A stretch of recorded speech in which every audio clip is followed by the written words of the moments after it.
ایک دن ایک بادشاہ اپنے محل کی چھت پر ٹہل رہا تھا۔ ٹہلتے ٹہلتے اس کی نظر محل کے قریب گھر کی چھت پر پڑی، جس پر ایک بہت خوبصورت عورت کپڑے سکھا رہی تھی۔ بادشاہ نے اپنے ایک کنیز کو بلا کر پوچھا، یہ کس کی بیوی ہے؟ اس کنیز نے کہا، بادشاہ سلامت، یہ آپ کے غلام فیروز کی بیوی ہے۔ بادشاہ نے اسی وقت فیروز کو بلایا۔ فیروز حاضر ہوا تو بادشاہ نے کہا، فیروز، ہمارا ایک کام ہے، ہمارا یہ خط فلاں ملک کے بادشاہ کو دے آؤ اور اس کا جواب بھی ان سے لے آنا۔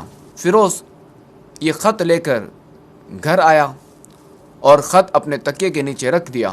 وہ یہ نہیں جانتا تھا کہ بادشاہ نے اس کے ساتھ کیا چال چلی ہے۔ اس نے رات گھر میں گزاری، سفر کا سامان تیار کیا اور صبح ہوتے ہی سفر پر روانہ ہو گیا۔ فیروز جیسے ہی سفر پر روانہ ہوا، بادشاہ چپکے سے اپنے غلام فیروز کے گھر پہنچا اور آہستہ سے اس کے گھر کا دروازہ کھٹکھٹایا۔ فیروز کی بیوی نے پوچھا، کون ہے؟ بادشاہ نے کہا، میں بادشاہ ہوں، تمہارے شوہر کا مالک۔ اس نے دروازہ کھولا اور بادشاہ اندر آ کر بیٹھ گیا۔ فیروز کی بیوی نے حیران ہو کر کہا، بادشاہ سلامت، آج آپ یہاں ہمارے چھوٹے سے گھر میں؟ بادشاہ نے کہا، میں یہاں مہمان بن کر آیا ہوں۔ فیروز کی بیوی جو کہ سمجھدار تھی، وہ بادشاہ کا مطلب سمجھ گئی اور کہا، میں اللہ کی پناہ چاہتی ہوں آپ کے اس طرح آنے سے، مجھے آپ کے آنے میں کوئی خیر نظر نہیں آ رہی۔ بادشاہ نے غصے میں کہا، اے لڑکی، کیا کہہ رہی ہو؟ شاید تم نے ہمیں پہچانا نہیں، میں بادشاہ ہوں، بادشاہ، تمہارے شوہر کا مالک۔ فیروز کی بیوی نے کہا، بادشاہ سلامت، میں جانتی ہوں کہ آپ ہی بادشاہ ہیں، لیکن بزرگ کہہ گئے ہیں، شیر کو اگرچہ جتنی بھی تیز بھوک لگی ہو لیکن وہ مری ہوئی چیز نہیں کھاتا۔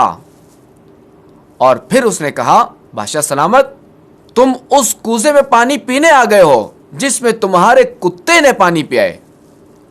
بادشاہ اس سمجھدار اور باحیا عورت کی باتوں سے بڑا شرمسار ہوا اور اسے چھوڑ کر واپس چلا گیا، لیکن اپنے چپل وہیں پر بھول گیا۔ ادھر فیروز کو آدھے راستے میں یاد آیا کہ جو خط بادشاہ نے اسے دیا تھا وہ تو میں تکیے کے نیچے رکھایا ہوں۔ اس نے اپنے گھوڑے کو تیزی سے واپس موڑا اور اپنے گھر کی طرف لپکا تاکہ وہ خط لے سکے۔ فیروز جیسے ہی اپنے گھر پہنچا تو تکیے کے نیچے سے یہ خط نکالتے وقت اس کی نظر پلنگ کے نیچے پڑے ہوئے بادشاہ کی چپل پر پڑی۔ فیروز کا سر چکرا کر رہ گیا اور وہ سمجھ گیا کہ بادشاہ نے اس کو سفر پر صرف اس لیے بھیجا تھا تاکہ وہ اپنا مطلب پورا کر سکے۔ فیروز کسی کو کچھ بتائے بغیر چپ چاپ گھر سے خط لے کر نکلا اور چل پڑا، اور کام ختم کرنے کے بعد بادشاہ کے پاس واپس آیا تو بادشاہ نے اسے انعام کے طور پر 100 دینار دیے۔ فیروز دینار لے کر بازار گیا اور عورتوں کے استعمال کے قیمتی کپڑے، کچھ تحائف خریدے اور گھر پہنچ کر بیوی کو سلام کیا اور کہا، چلو تمہارے میکے چلتے ہیں۔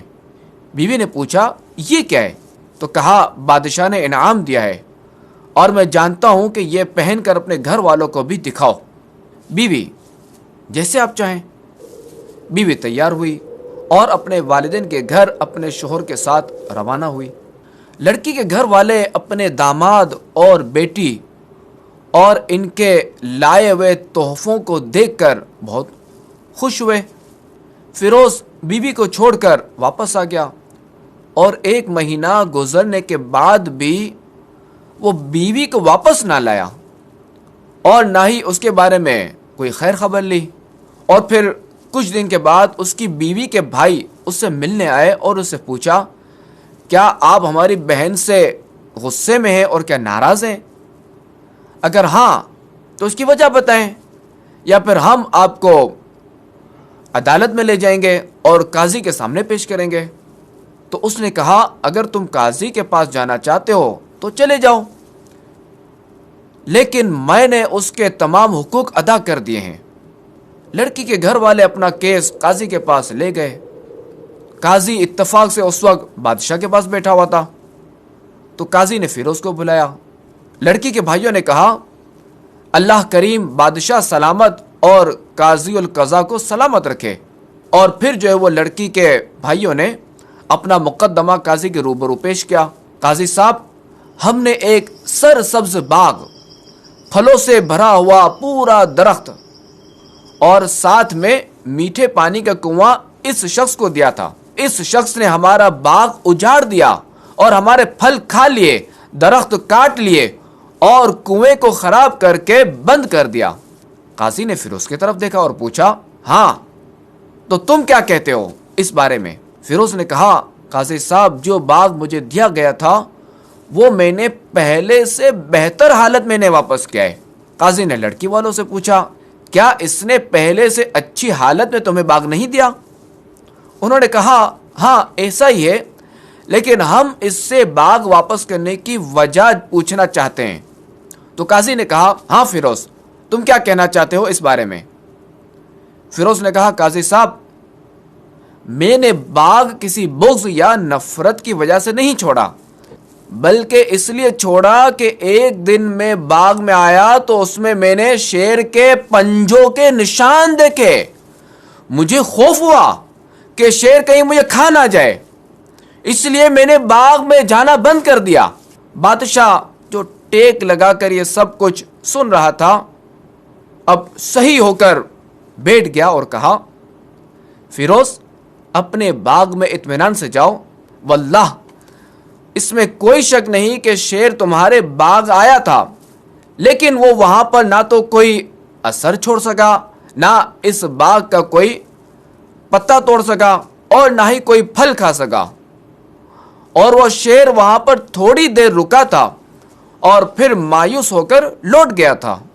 اور خدا کی قسم، تمہارے باغ کے آس پاس جتنی مضبوط دیواریں میں نے دیکھی، ایسی دیواریں کہیں نہیں دیکھی۔ یہ بات سن کر فیروز اپنے گھر لوٹ آیا اور اپنی بیوی کو بھی واپس لے لیا۔ دیکھا آپ نے، نہ تو قاضی کو اور نہ ہی کسی اور کو پتا چلا کہ اصل ماجرا کیا ہے۔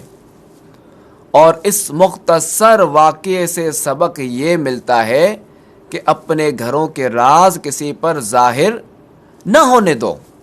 دوسرا یہ کہ حیا ایمان کا ایک حصہ ہے، کیونکہ حیادار شخص گناہوں سے باز رہتا ہے اور فرائض کو انجام دیتا ہے، اور یہ سب اللہ پر ایمان کے سبب ہوتا ہے۔ جب دل ایمان سے بھرا ہوا ہو تو وہ آدمی گناہوں سے رکتا ہے۔